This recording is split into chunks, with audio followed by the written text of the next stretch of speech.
अक्सर question reject होते आज के बाद। अच्छा, फिर हमने सोचा कि चलो जो बॉर्डर पर है 150 के आसपास है, आज की बार उनको एडमिट करेंगे, मगर मुझे आपसे इत्तेफाक है कि लंबे क्वेश्चन को हमें एडमिट नहीं करना चाहिए। रूल्स हैं, सही करते हैं, कोई गलत बात नहीं है। मैं आपसे गुजारिश करूँगा जिस वक्त क्वेश्चन देने की बात कि वर्ड्स 150 वर्ड से ज्यादा कोई क्वेश्चन नहीं हुआ। नोट ऑफ योर सजेशन, वो अच्छा सजेशन है, गलत सजेशन नहीं है।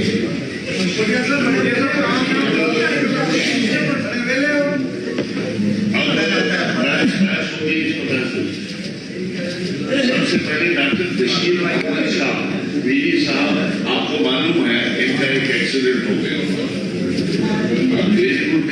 हॉस्टल से सीधे यहाँ आए, कहते कि मैं भी खाना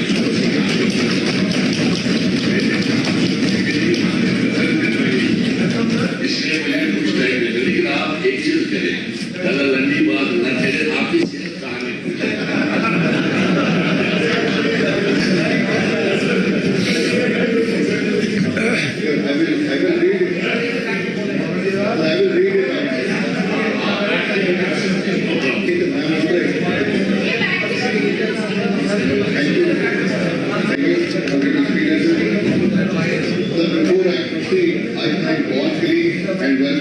Across Jammu and Kashmir who visited me during my hospitalization, and also extend a warm welcome to the two newly elected members of this August House, Divyani ji and Avasa.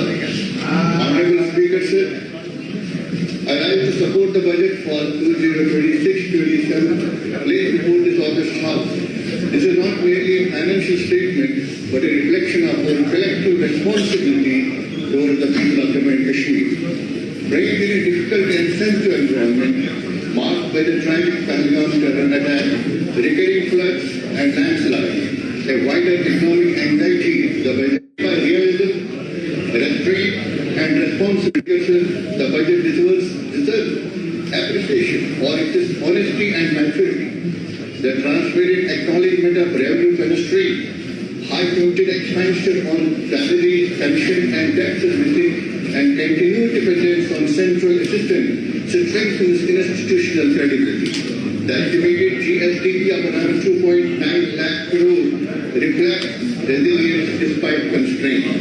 In the present circumstances, fiscal discipline, prudent expansion management, and improved revenue mobilization are essential to sustain governance and public confidence. The emphasis on capital investment is particularly significant. Continued investment in road, power connectivity, flood control, and resilient infrastructure is vital for Himachal region exposed to climatic, geographic, and security-related vulnerabilities. Jammu and Kashmir's decision to opt for the special assistance to states for capital investment, that is the SASKI, mirrors the approach adopted by major states such as Kerala, Karnataka, Tamil Nadu, Maharashtra and Uttar Pradesh. While interest-free reform-linked support has been used for urban mobility, infrastructure, water supply and industrial connectivity, accelerating capital formation without fiscal stress or loss of autonomy. The leveraging of 1,400 crore of interest-free capital assistance for infrastructure and disaster mitigation laid a foundation for long-term growth, provided execution and monitoring remain strong on the ground. The governance, employment and sectoral reform had been addressed in a balanced manner.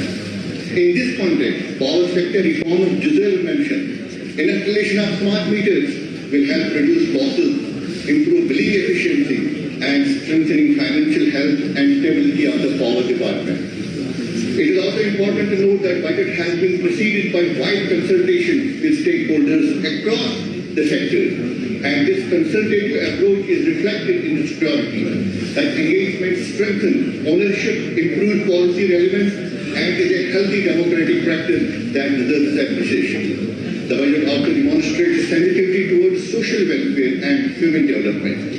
The provisions of 6 LPG cylinders annually for poor families will provide direct relief to vulnerable households and reduce dependence on traditional fuels. Honorable Speaker, sir, agriculture and horticulture rightly remain at the core of this budget.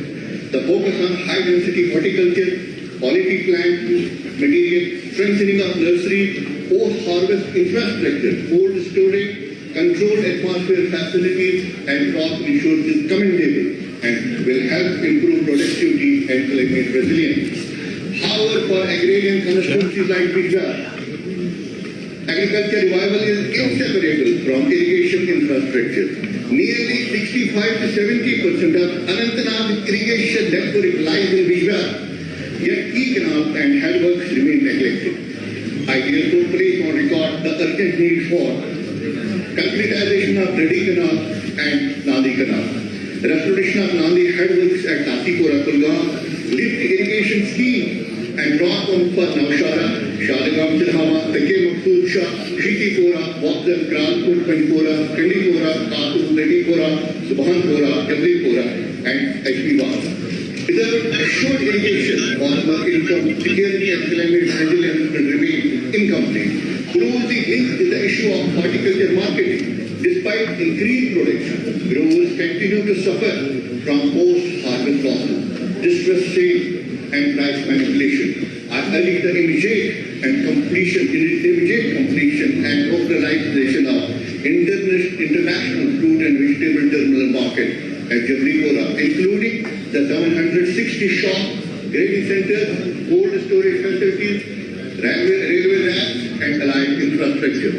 Effective market intervention scheme, compensation mechanism, and strict action against black marketing are essential. I also urge the government to ensure a dedicated fruit corridor during peak season, keeping last year's road calamities in view to protect farmers from avoidable losses. Honorable Speaker, sir, youth unemployment remains a serious concern. Beyond transparent recruitment of 7,600 appointments completed and fast-tracking of recruitment for 23,800 vacancies, we must expand local skill and self-employment avenues. I strongly advocate the establishment of government polytechnic college in Bijwara, preferably at Pushkiri, Naushara, Pajapuripura.